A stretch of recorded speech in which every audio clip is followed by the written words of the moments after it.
Hi there, my name is Ewan Nicholson. Welcome to my YouTube channel, Remembering Love. Today, the subject of today's video is how mindfulness has helped reduce my levels of disassociation. So what I'm going to be sharing with you today is really my own personal experience of how the practice of mindfulness and how I've come to understand and experience mindfulness has helped, dramatically reduce the amount of disassociation I have, in my mind. And so to cover this subject, we're going to be looking at a few things. Firstly, we're going to be looking at, when we talk about the term disassociation, what do we actually mean? I'll share with you what my experience of being disassociated is. I'd like to look at why being disassociated is really problematic and why it's something that, we want to reduce in our lives rather than kind of just stay stuck with. I'd like to then share with you how mindfulness has helped reduce my disassociation. Also, some of the problems you may encounter if you do disassociate a lot and you then try to kind of use mindfulness, where that can be difficult in some respects, and how to get over that difficulty. And then I'd like to share with you really the benefit of that, like why reducing my disassociation is a good thing in my life, and why I think it's an important part of the healing process when it comes to healing childhood trauma, which often disassociation really arises from. So when we hear this term disassociation, what do we actually mean? Now, what I can tell you from my personal experience, I look back and think I was pretty disassociated a lot from a quite an early age. Now, when I was at primary school and high school, it wasn't called disassociation. I was given a number of different names for what I did, from teachers to my parents to different people. I remember a football coach saying this to me. Ewan has his head in the clouds. Ewan is off with the fairies. Ewan is in La La Land. Ewan is tuned out. Ewan is dreamy, not in the handsome sense, but in the disassociated sense. Ewan is in another world. Ewan seems to be on drugs. I was told that when I was 12. A teacher asked me, are you on drugs? And I wasn't. I mean, years later I would be, but at that moment I wasn't. And I was once even said by a football coach, it seems like the lights are on but no one's home. And he wasn't wrong. Now, obviously these days, this is in the 80s, so you could say these things to children. These days, those things aren't kind of said or spoken to. But they were onto something. I mean, it might have been communicated in an insensitive way, but what I understood as being in a bit of a dream world is really a form of disassociation. And what disassociation is the ability to take your mind and just put it elsewhere away from where you are. And you do that through fantasizing, through dreaming, just being somewhere else inside your mind. And the necessity of this is a tool to avoid emotional, physical, psychological pain as a child, is the ability to disassociate is really a coping mechanism to get away from something you just can't handle. So you go into a dream, you go from another world, and you feel like you're not really here, you're somewhere else. And obviously the extreme version of disassociation is dissociation identity disorder, which used to be called split personality. And I never had that, but I definitely had very strong experiences of disassociation, and it functioned well in some respects. I couldn't handle what was going on during my childhood, so it never fails to amaze me how innovative and how creative we are as people to adapt to difficult situations. And like addiction, disassociation is a means and a mechanism to survive and to cope. The problem is with disassociation is that it's used to avoid the pain of a situation, but because it becomes so habitual and unconscious, even when the pain of that situation is gone, that your childhood and the danger is over, the habit of just switching off, turning your attention away from where you are, just becomes so ingrained that you don't even know you're doing it. So for me, and this is why I use it in the title of the video, it's a habit of disassociation. I do it unconsciously. I don't choose to disassociate. I just go in. Some situations may trigger it more, some situations less, but it is just like an unconscious means of experiencing myself through disassociation. So the light of my awareness, the light of my attention moves away from my body. It moves away from what's going on inside of me to somewhere else. It's really my attention being pointed out somewhere else. Disassociation is my awareness pointing away from the experience of me, whether that's an emotional experience, a physical experience. So yeah, I'm really off with the fairies or off somewhere else, but it's any place but here, any time but now. So that is the experience of disassociation. Now, what mindfulness does in my experience is it takes that light of awareness that previously has been pointed out there, and it turns that light of awareness inwards. So you're taking your attention and moving it away from yourself, and you're turning it around back to yourself. So you start to become aware of what's going on in the present. You start to give your attention and focus to what is going on in your body, in your mind, and in your emotional and psychological states. Now that is very powerful, but it does come with its problems when you spent years disassociating, because the whole function of disassociation is to get away from discomfort inside your own state, your own psychology, your own body. And if you turn that attention around too rapidly or without any real preparation, it's just going to be too much. Now, I looked at this in a video that I'll put in the description called How to Reduce Background Anxiety. That what can happen is that if you've gone from long periods of your life disassociating and you suddenly take up a mindfulness practice, all you're doing is turning your awareness into heightened anxiety or heightened fear or heightened arousal, and it just becomes unsustainable. So you give up, you think this isn't for me, I can't do this, because all you're doing is just becoming more aware of how anxious, fearful, and troubled you really are. So why would you want to do that?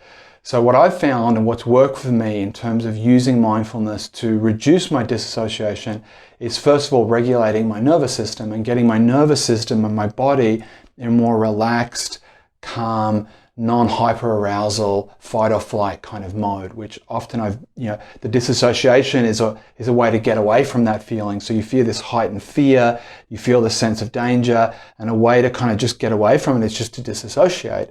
Now, the heightened arousal doesn't go. I'm just not conscious of it. I'm just numb and disengaged from what's going on inside of me. So much to the point where I feel like it's not even happening. I'm totally sort of unaware of it.